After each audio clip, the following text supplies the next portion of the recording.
Hello students, पिछले video में आपने देखा था बेसिक कंडीशंस ऑफ लर्निंग का यानी सीखने को प्रभावित करने वाले कारक। उसमें पहला कारक हमने परिपक्वता, जिसको मैच्योरिटी आपने देखी थी। अब उसी क्रम में हम आगे बढ़ते हैं तो किस प्रकार से सब्जेक्ट मैटर भी हमारे लर्निंग को कैसे प्रभावित करती है। तो ऐसे कौन कौन से कारक हैं जो पाठ्य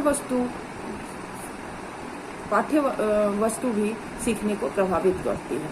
तो सबसे पहले हम इसी क्रम में पाठ्य वस्तु की प्रकृति कैसी है या nature of the subject material कैसा है वो हम देखते हैं। जैसे जब हम कोई वस्तु सीखते हैं तो सीखी जाने वाली विषय वस्तु यदि कठिन स्तर का है तो बालक को उसे समझने में, सीखने में वह कठिन लगता है, जबकि वह आसान सरल जो पाठ्य वस्तु भी मध्य श्रेणी का बालक भी, सामान्य श्रेणी का बालक भी वह आसानी से, सरलता से सीख लेता है। यदि विषय वस्तु कठिन है तो उसे याद करने में उसे बहुत कठिनाई होती है, जबकि सरल पाठ्य वस्तु को जल्दी याद करता है और पहले याद करता है। इसलिए हमेशा बालक जो है, जो सरल सब्जेक्ट मैटर है उसको पहले रखता है और कठिन पाठ्य वस्तु को वह बाद में याद करता है। ऐसे ही विषय में भी है, बालक जो विषय को ज्यादा पसंद करता है या उसे आसान लगता है वह विषय को वो पहले करता है, जबकि जो कठिन विषय वस्तु है, पाठ्य विषय है, उसे वो बाद में लेता है। जैसे किसी बालक को गणित बहुत अच्छा लगता है तो कहीं पर किसी बालक को संस्कृत बहुत अच्छा लगता है। तो जो बालक को आसान पाठ्य वस्तु गणित लग रहा है वो पहले गणित को लेगा, जबकि जिस बालक को गणित जो है वो कठिन लगता है तो वह बालक कठिन जो पाठ्य वस्तु है या सब्जेक्ट मैटर है उसको बाद में लेता है। तो इसी तरह से हम अब देखते हैं कि विषय वस्तु का आकार कैसा है, विषय वस्तु की साइज कैसी है या साइज ऑफ कंटेंट, यानी वह जिसकी विषय वस्तु का यदि मात्रा या हम कह सकते हैं उसकी लंबाई बहुत अधिक है तो वो प्रत्यक्ष रूप से वो बालक के सीखने को प्रभावित करती है। छात्र प्राथमिक तौर पर उन पाठों का अध्ययन करता है जो छोटे होते हैं या जिसकी विषय वस्तु कम होती है। वो लंबे पाठों से बचना चाहते हैं। जैसे आपने देखा होगा, बालक लंबी कविताओं को याद करने से घबराते हैं, जबकि एक छोटी कविताओं को पहले वे याद कर लेते हैं। और यदि लंबे पाठों को याद भी करते हैं तो वो उसको छोटे छोटे खंडों में विभाजित करके वो छोटी खंड को पहले याद करते हैं, फिर उससे जोड़कर वो पूरे पाठ को याद करते हैं। यानी छोटे विषय वस्तु इन्हें पहले याद होती है। और ये मनोवैज्ञानिक धारणा है कि वो छोटे जो वस्तु है, छोटी विषय वस्तु या उस छोटी विषय वस्तु की मात्रा जिसकी कम होती है वो उसके लिए सीखने के लिए ज्यादा तत्पर रहते हैं और वो मन लगाकर कर लेते हैं, जबकि बड़ी जिसकी मात्रा बहुत अधिक होती है उसमें उसका मन नहीं लगता और वह थोड़े समय में ही थक जाता है। तो इसीलिए हम कह सकते हैं कि विषय वस्तु का आकार भी हमारे सीखने की प्रक्रिया को प्रभावित करती है। अब इसी क्रम में हम आगे देखें तो विषय वस्तु का क्रम देखते हैं, सीरियल ऑर्डर ऑफ कंटेंट। हम क्रम कैसे रखेंगे? हम जानते हैं कि ये एक मनोवैज्ञानिक धारणा है कि बालक सरल वस्तु को पहले सीखता है, कठिन वस्तु को वह बाद में। तो ऐसा करने से हम लोग जब पाठ योजना बनाते हैं, इसलिए लेसन प्लान बनाते समय हमेशा पूर्व ज्ञान से नए ज्ञान की ओर आते हैं, यानी सरल से कठिन की ओर आता है, सामान्य से विशिष्ट की ओर है या ज्ञात से अज्ञात की ओर आते हैं। या हम कह सकते हैं जो वस्तु का उसे अनुभव पहले है, जिसे वह सीख चुका है, जिसके लिए वह सरल है, वो उसके लिए आसान है।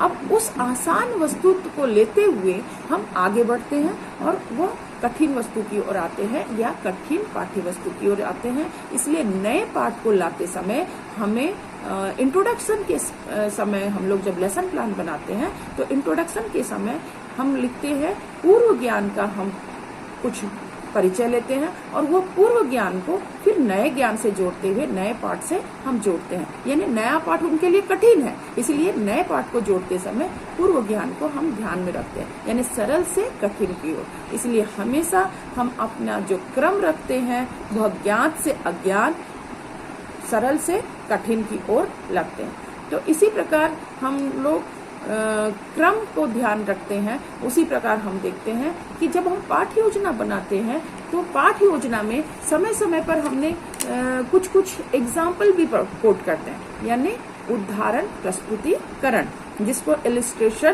प्रेजेंटेशन भी हम कहते हैं। यानी हम जब कोई जैसे हम पाठ होता है, दो प्रकार के पाठ होते हैं, एक पाठ स्थूल प्रकृति का होता है, एक पाठ सूक्ष्म प्रकृति का होता है। स्थूल जो प्रकृति के जो पाठ्य वस्तु है उसे हम मोटे तौर पर हम आसानी से सरलता से हम समझ लेते हैं, जबकि सूक्ष्म प्रत्ययों को समझने में हमें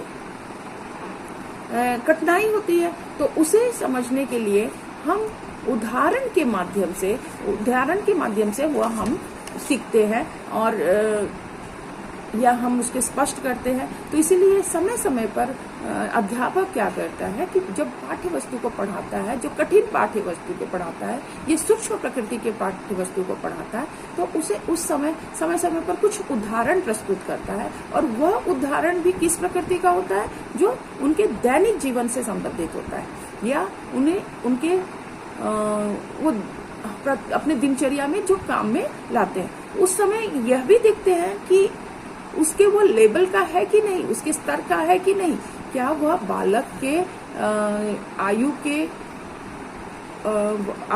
के वर्ग का है कि नहीं।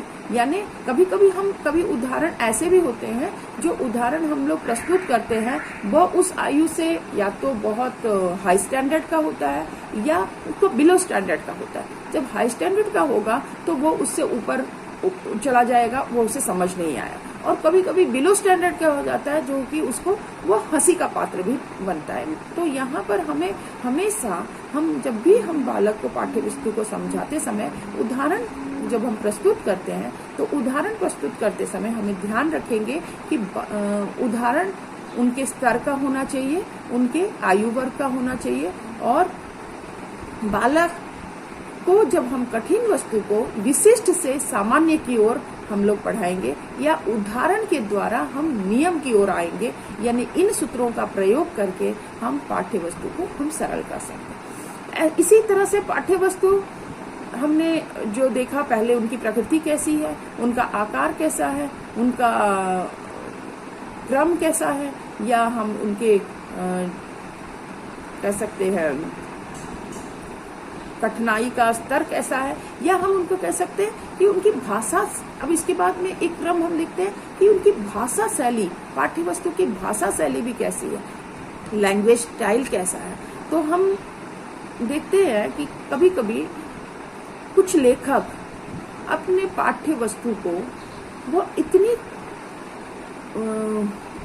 क्लिष्ट भाषा में या कठिन शब्दों का प्रयोग करके लिखे हुए होते हैं कि बालक को उन भाषाओं को समझने में बहुत कठिनाई होती है। वहीं पर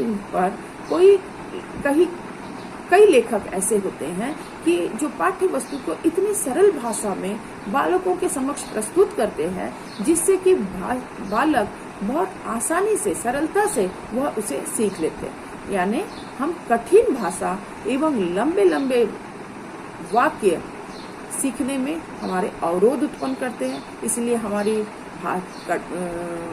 पाठ्य वस्तु की भाषा सरल होनी चाहिए, संक्षिप्त होनी चाहिए, सुबोध होनी चाहिए एवं प्रभावमय बनाने का प्रयास किया जाना चाहिए। अब हम लोग देखते हैं कि पाठ योजना जब हम बनाते हैं तो एक दृश्य श्रव्य सामग्री का भी हम प्रयोग कार्य करते हैं, जिसको हम लोग कहते हैं ऑडियो विजुअल मटेरियल। सीखने की प्रक्रिया को और अधिक रोचक बनाने में दृश्य श्रव्य सामग्री का हम प्रयोग करते हैं। यानी बालक जो कुछ कठिन पाठ्य वस्तु है उसको दृश्य श्रव्य सामग्री के माध्यम से और आसानी से, उसे सरलता से उससे वो सीख सकता है। लेकिन इसका अर्थ यह नहीं है कि हम प्रत्येक पाठ में दृश्य श्रव्य सामग्री का उपयोग करें, क्योंकि हमने आपको कहा है कि पाठ योजना में हम दृश्य श्रव्य सामग्री के द्वारा पाठ को अधिक रोचक बना सकते हैं या उसको समझने में आसान कर सकते हैं। इसका अर्थ यह नहीं है कि पाठ्य सामग्री दृश्य श्रव्य सामग्री का प्रत्येक पाठ में प्रयोग किया जाए। यह हम पाठ के मांग के अनुसार, या हम कह सकते हैं कि विषय वस्तु का नेचर कैसा, प्रकृति कैसी है, उस प्रकृति के अनुसार ही हम दृश्य श्रव्य सामग्री का प्रयोग करें। ऐसा नहीं कि हमारे अध्यापक ने कहा है कि पाठ योजना को सरल बनाने के लिए दृश्य श्रव्य सामग्री को प्रयोग किया जाए या रोचक बनाने के लिए प्रयोग किया जाए, तो ये नहीं कि हम वह दृश्य सामग्री का प्रयोग करके वहां हंसी के पात्र बन जाए या हमारे लिए मजाक हो जाए या बेहुदा हो जाए, हमें हास्यास्पद हमें लगे। तो बालक के स्तर का दृश्य सामग्री, उसके दैनिक जीवन से संबंधित दृश्य सामग्री का प्रयोग करें, जिससे कि पाठ को और अधिक रुचिकर या सरल बना सके। इसी तरह से हम देखते हैं कि पाठ्य वस्तु यदि इंटरेस्टिंग है, इंटरेस्टिंग सब्जेक्ट मटेरियल है या रुचिकर विषय वस्तु है, तब भी छात्र उसे खूब मन लगाकर पढ़ते हैं। जैसे बालक कहानी, कॉमिक्स की पुस्तक जो है उनको, या जो स्टोरी बुक्स है उनको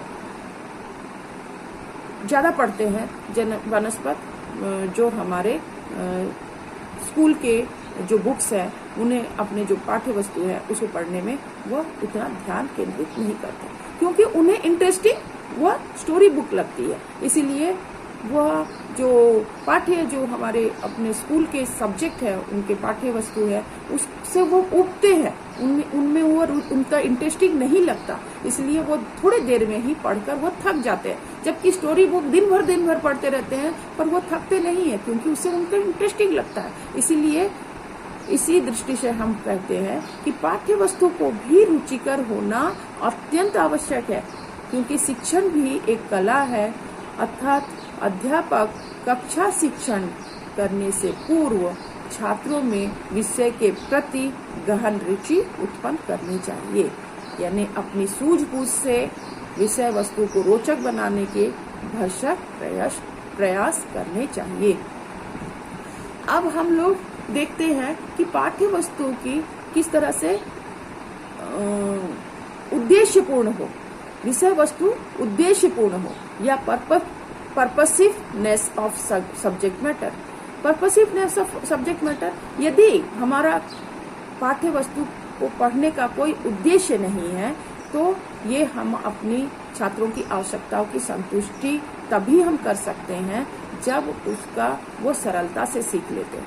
अतः किसी भी विषय वस्तु को पढ़ने से पूर्व अध्यापक छात्र के समक्ष उनसे जुड़े हुए उद्देश्य और उपयोगिता को स्पष्ट कर देना चाहिए। इसीलिए हम लेसन प्लान बनाते समय सबसे पहले हमारा general AIIMS and specific AIIMS, general AIIMS यानी उस विषय को क्यों पढ़ रहे हैं, और स्पेसिफिक एम उस कंटेंट को हम क्यों पढ़ रहे हैं, उसका उद्देश्य हमें उनको प्रत्यक्ष करवा देना चाहिए या उनको जानकारी दे देनी चाहिए। इसलिए ये हम उनके प्रभाव को जब जान लेते हैं तो उसको हम बहुत आसानी से सीख सकते हैं। इसलिए उसकी उपयोगिता जब हमें समझ में आ जाती है, यदि हम बालक को समझा दें कि गणित जो है आपके दैनिक जीवन में हमेशा जरूरी है या आवश्यक है, हर पल हर क्षण में आवश्यक है। तो गणित का कितना उपयोगिता है,